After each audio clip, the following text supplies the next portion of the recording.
This, ja. 3, 3 and 4. Girdit mane? Girdit mane?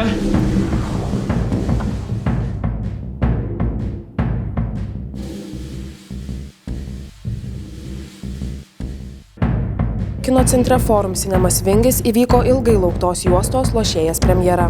Po filmo savo mintimis pasidalino žymus Lietuvos žmonės.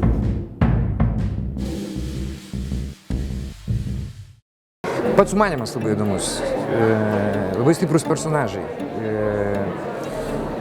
Siužete yra daug linijų, iš tikrųjų apie daug ką susimastai, apie daug ką galvoja.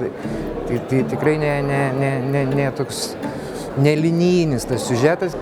Per ilgą tokį laiko tarpą nuo nepriklausomybės mes turim tikrą kiną, apie kurį mes galim kalbėti. Neprimtemdinėti, o kalbėti apie tikrą kiną.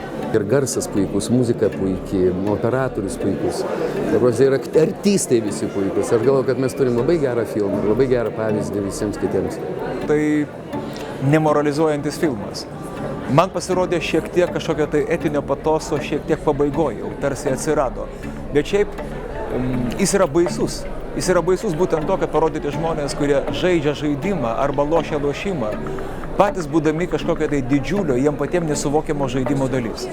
Jie yra situacijų, aplinkybių įkaitai. Ir jie neatsako už savo gyvenimus. Kas per silpnumą, kas per talento stoką, kas per blogą ekonominę padėtį.